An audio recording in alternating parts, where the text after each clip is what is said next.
लीजिए सुनिए O Henry की लिखी कहानी $1000 मेरी यानी समीर गोस्वामी की आवाज में। वकील साहब ने सख्ती और गंभीरता से दोहराया, ये लो $1000। गिलियन 50-50 डॉलरों की उस पतली सी गड्डी को उंगलियों से सहलाते हुए मजे से हंस पड़ा। उसने वकील को समझाया, ये तो बहुत ही बेढंगी सी रकम है। अगर $10,000 हों तो उन्हें फूंक कर काफी तमाशा देखा जा सकता है। अगर $50 हों तब भी इससे कम तकलीफ हो। वकील टोलमैन अपने व्यावसायिक शुष्क स्वर में बोला, मैंने अभी तुम्हारे चाचा की वसीयत पढ़कर सुनाई, परंतु ऐसा लगता है कि तुम्हारा उस ओर ध्यान ही नहीं था। खैर, उसमें की एक शर्त मैं तुम्हें फिर से सुना देता हूं। ये $1000 की रकम खर्च होते ही तुम्हें इसका हिसाब पेश करना होगा। वसीयत की स्पष्ट शर्त है और मुझे विश्वास है कि तुम अपने स्वर्गीय चाचा की इस इच्छा को जरूर पूरी करोगे। नौजवान ने नम्रता से कहा, हाँ हाँ जरूर, आप विश्वास रखिए। यद्यपि इसमें मेरा खर्च ज्यादा हो जाएगा, हिसाब लिखने के लिए मुनीम रखना पड़ेगा, क्योंकि मुझे तो हिसाब किताब रखना आता नहीं। गिलियन वहां से सीधा अपने क्लब पहुंचा।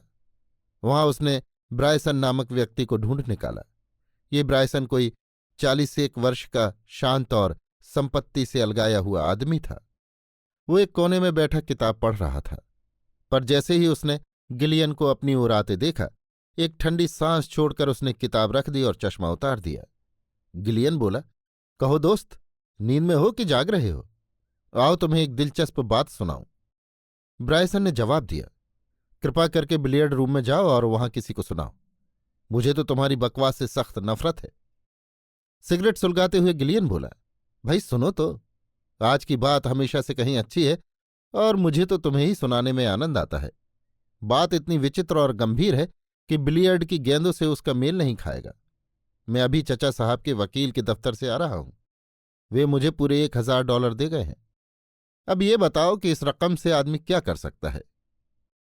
सिरके की चटनी से मधुमक्खी को जितनी दिलचस्पी होती है, उतने ही लगाव के साथ ब्रायसन ने पूछा, मेरा तो अंदाज था कि स्वर्गीय सेप्टिमस गिलियन के पास कम से कम $5 लाख थे। खुश होकर गिलियन ने कबूल किया, बिल्कुल सही है, और यही तो सारा मजाक है। वो अपने धन की थैलियां किसी रोग के कीटाणुओं के नाम कर गए हैं। मतलब ये कि उनकी जायदाद का कुछ हिस्सा तो उसे मिलेगा जो किसी नए रोग के कीटाणुओं का आविष्कार करेगा, और बाकी का हिस्सा उन्हीं कीटाणुओं का नाश करने के लिए एक अस्पताल की स्थापना में खर्च किया जाएगा। इसके अलावा 2-3 छोटी छोटी वसीयतें और हैं। उनके रसोइये और नौकरानी को 1-1 अंगूठी और $10-10 मिले हैं, और उनके भतीजे को $1000। ब्रायसन ने टोका, लेकिन अब तक तो खर्च करने के लिए वे तुम्हें बहुत सा रुपया देते थे। गिलियन बोला, बेशक, जहां तक मेरे जेब खर्च का सवाल है, चाचा साहब मेरे लिए कुबेर से कम नहीं थे। ब्रायसन, उनका और कोई वारिस भी है? सुलगती हुई सिगरेट की तरफ त्योरी चढ़ाकर और सामने के कोच को पांवों से ठोकर मारते हुए गिलियन बेचैनी से बोला, कोई नहीं। मिस हाइडन नामक एक लड़की जरूर है जो उन्हीं के मकान में रहती है और जिसे उन्हीं ने पाला पोसा है। दुर्भाग्य से उनके पिता चचा साहब के मित्र थे। लड़की बिल्कुल शांत और संगीत प्रेमी है। मैं कहना भूल गया कि ये अंगूठी और $10 वाला मजाक उसके साथ भी किया गया है। इससे तो कहीं अच्छा होता कि मुझे भी वही मिलता। मजे से 2 बोतल शराब की पीते और वो अंगूठी वेटर को टिप दे देते। 10 मिनट में किस्सा खत्म हो जाता और छुट्टी होती। अब देखो ब्रायसन, अधिक समझदार होने का ढोंग करके मेरा अपमान मत करो। ये बताओ कि इन $1000 से मैं क्या कर सकता हूं? चश्मे की कांच पोंछता हुआ ब्रायसन मुस्कराया। गिलियन समझ गया कि अब ये आदमी और भी अधिक करारी चोट पहुंचाएगा। वो बोला, $1000 कुछ भी नहीं है, और बहुत कुछ।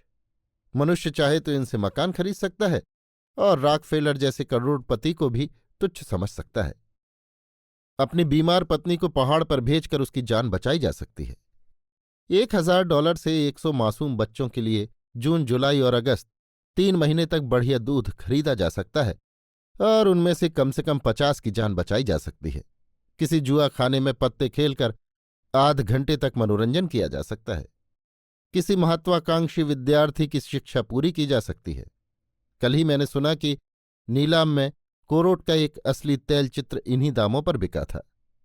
न्यू हैम्पशायर के किसी छोटे से शहर में जाकर इतनी रकम के सहारे 2 साल तक इज्जत की जिंदगी गुजारी जा सकती है।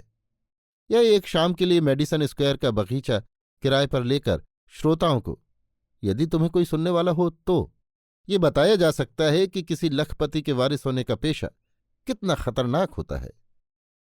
गिलियन अविचल भाव से बोला, एक बात है ब्रायसन, अगर तुम उपदेश देना छोड़ दो तो लोग शायद तुम्हें पसंद करने लगें। मैं तो पूछ रहा था कि $1000 से मैं क्या कर सकता हूं। हंसते हुए ब्रायसन बोला, तुम प्यारे दोस्त, तुम्हारे लिए तो एक ही रास्ता खुला है। इस रकम से मिस लोता लारियर के लिए हीरे का लॉकेट खरीद सकते हो और फिर अपनी नापाक सूरत लिए इडाहो के किसी निर्जन गोचर में गर्क कर सकते हो। मेरी राय में तुम्हारे लिए भेड़ों की चरागाह बहुत अच्छी रहेगी, क्योंकि मुझे भेड़ों से विशेष नफरत है। उठते हुए गिलियन बोला, धन्यवाद ब्रायसन, मैं जानता था कि इस मामले में तुम पर विश्वास किया जा सकता है। तुमने मेरी मनचाही बात कह दी।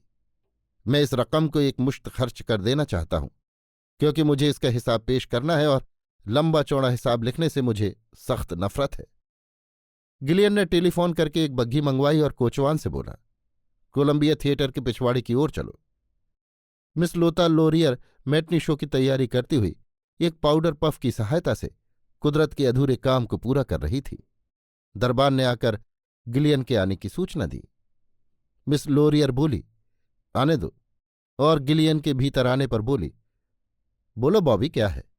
मेरे पास सिर्फ 2 मिनट का समय है। गिलियन ने उसे सरसरी नजर से देखते हुए कहा, दाहिने कान के नीचे कुछ पाउडर और लगाओ। हाँ, अब ठीक है। मेरे लिए तो 2 मिनट भी ज्यादा हैं। मैं तो सिर्फ ये पूछने आया हूं कि एक छोटे से लॉकेट के बारे में तुम्हारा क्या ख्याल है। इसके लिए मैं एक के आगे 3 बिंदियों तक रकम खर्च कर सकता हूं। मिस लोरियर प्यार से बोली, वाह, नेकी और पूछ पूछ। आदम्स, मेरे दस्ताने दो। हाँ बॉबी, उस दिन शाम को डेला स्टासी के गले का नेकलेस तुमने देखा था? टिफैनी के स्टोर से उसे $2200 में खरीदा गया था। लेकिन खैर। आदम्स, मेरी ओढ़नी को जरा बाईं ओर खींचो।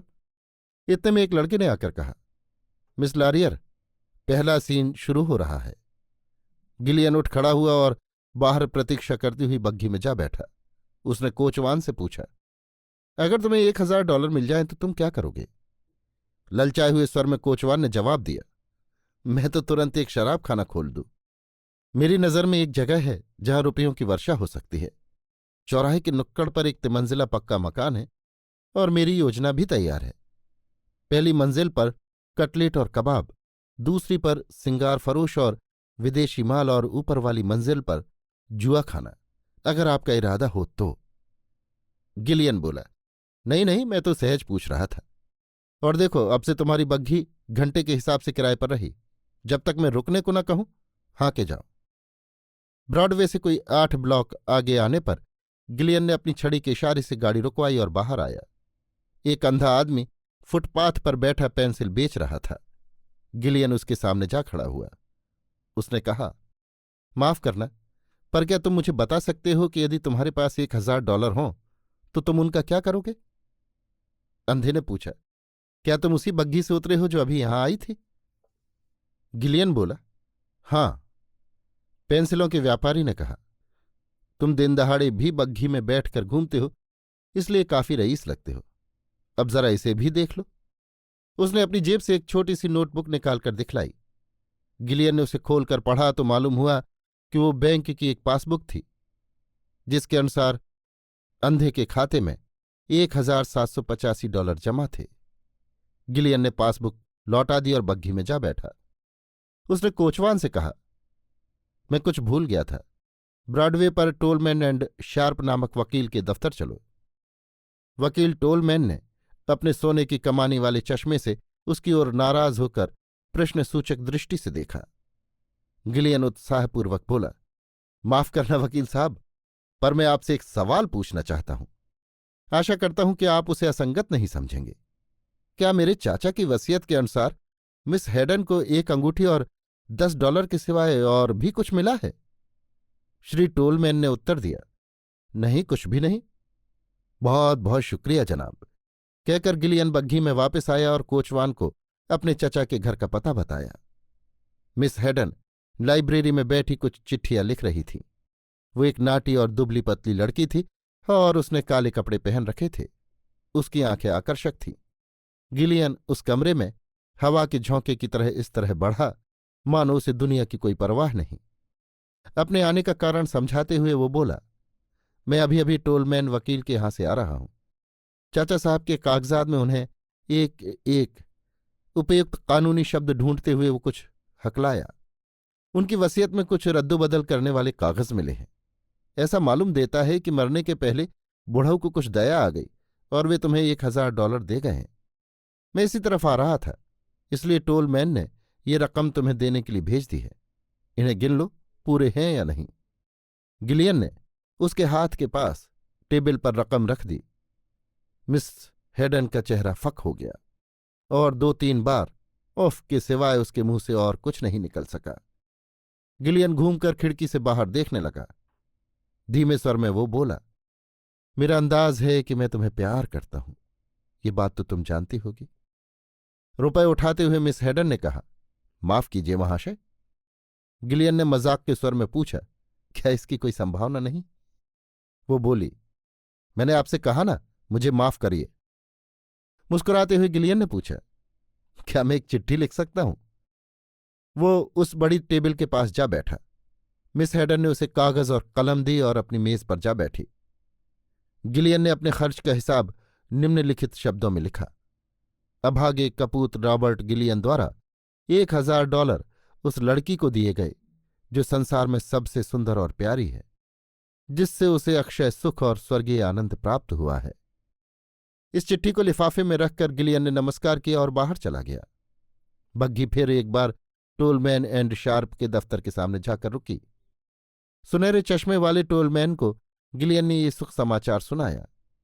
मैंने वे $1000 खर्च कर दिए हैं और वादे के अनुसार उनका हिसाब पेश करने आया हूं। मौसम में बसंत की बहार छा रही है। सच है ना मिस्टर टोलमैन? वकील साहब की टेबल पर एक सफेद लिफाफा फेंकते हुए वो आगे बोला, इस लिफाफे में हिसाब का कागज है जिसमें उन्हें $1000 के लोप होने का ब्यौरा दिया गया है। लिफाफे को हाथ लगाए बिना मिस्टर टोलमैन ने दरवाजे के पास जाकर अपने साझी मिस्टर शार्प को बुलाया। दोनों ने एक भारी भरकम तिजोरी खोली, जिसकी गहराई में से काफी देर ढूंढने के बाद उन्होंने एक मुहरबंद लंबा लिफाफा निकाला। उसे खोलकर अंदर का कागज पढ़ते ही दोनों आदरणीय व्यक्तियों के सिर हिलने लगे। टोलमैन ने औपचारिक स्वर में कहना शुरू किया, मिस्टर गिलियन, आपके चचा ने अपनी वसीयत में अंतिम समय कुछ संशोधन किया था। हमारे ऊपर ये जिम्मेदारी उन्होंने गुप्त रूप से डाली थी और ये हिदायत की थी कि तुम्हें दिए गए $1000 का ब्यौरेवार हिसाब तुम पेश न कर दो तब तक ये मुहरबंद लिफाफा न खोला जाए। तुमने उनकी ये शर्त पूरी कर दी है, इसलिए मैंने और मेरे साझी ने अभी अभी उनकी वसीयत का परिशिष्ट पढ़ा।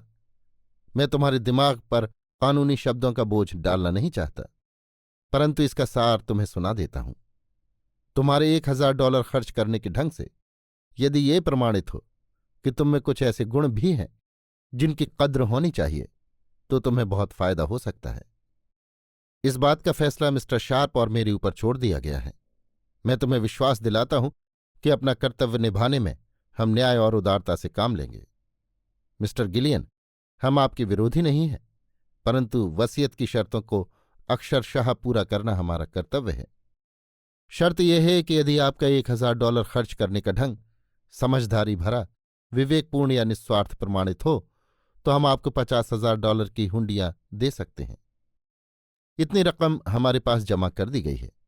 साथ ही हमारे स्वर्गवासी मुवक्किल की ये भी स्पष्ट शर्त है कि यदि तुम इस रकम को उस ढंग से खर्च करो जैसा कि आज तक करते आए हो, माफ करना, ये शब्द मेरे नहीं स्वर्गीय मिस्टर गिलियन के हैं, और अपने निकम्मे दोस्तों की सोहबत में रुपया बर्बाद कर दो तो गिलियन द्वारा पालित मिस मरियम हेडन को ये रकम तुरंत दे दी जाए। अब मिस्टर शार्प और मैं आपके हिसाब को जांच कर तय करेंगे कि आपने रुपया किस तरह खर्च किया है। हिसाब तो आप लिख कर लाए ही हैं और मुझे आशा है कि हमारे फैसले को आप स्वीकार भी करेंगे। मिस्टर टोलमैन ने लिफाफे की ओर हाथ बढ़ाया। परंतु गिलियन ने झपट्टा मारकर उसे छीन लिया। हिसाब की पर्ची और लिफाफे के टुकड़े टुकड़े करके गिलियन ने उन्हें अपनी जेब में ठूंस लिया और मुस्कुराते हुए बोला, सब ठीक हो गया महाशय। अब आप लोगों को इस विषय में कष्ट करने की जरूरत नहीं। रेस के जुए की बारीकियां तो शायद आप नहीं समझेंगे, इसलिए इतना ही कहना काफी है कि मैं उस रकम को रेस में हार गया। धन्यवाद महाशय, नमस्ते। गिलियन के बाहर जाते ही टोलमैन और शार्प ने एक दूसरे के सामने देखते हुए दुख से सिर हिलाया। बाहर बरामदे में लिफ्ट की राह देखते हुए गिलियन आनंद से सीटी बजा रहा था। अभी आप सुन रहे थे ओ हेनरी की लिखी कहानी $1000, मेरी यानी समीर गोस्वामी की आवाज में।